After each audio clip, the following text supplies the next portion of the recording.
Nako Music.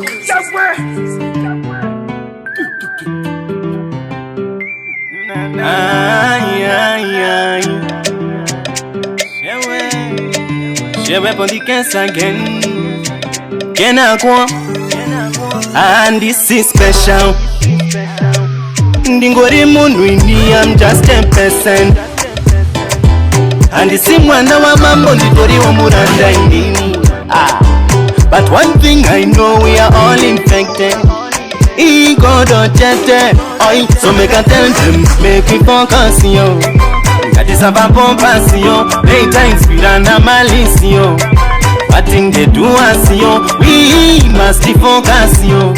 Ngatisama bombasio, later inspira na malisio. Kandiva ute raishasio, uti chinu chata kantanza savanu kurekerera. Titi sairu dogo adiki masanti vapesera. Kaima isima kuwatsa kwa chopa josorema. Muchata kulisa vanama mutoro unorema.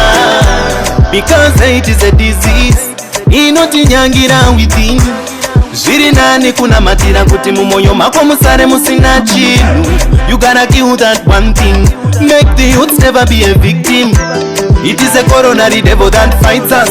I kandima utse, make you focus yo. That is about compassion, later inspira na malicio. Atinge duasio, we must focus yo. Ngatisama bombasio, later inspira na malicio.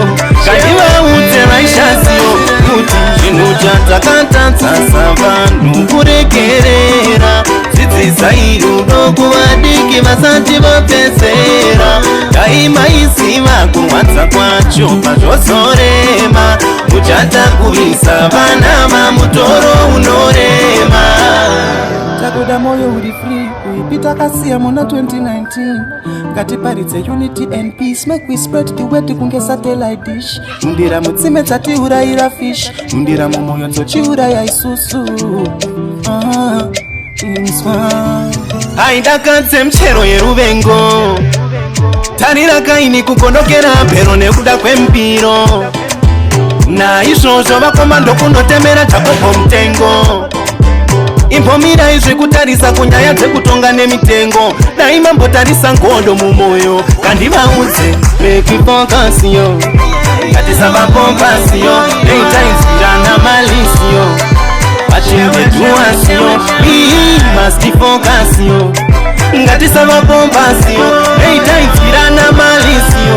Kandivaudze raishasio, uti chinu chata kantanza savanu kurekerera.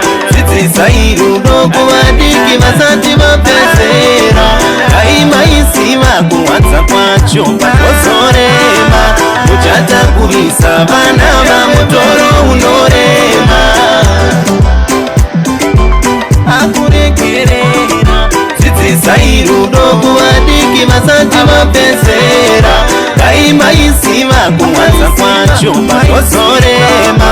Muchata kurisa vanama mutoro unorema.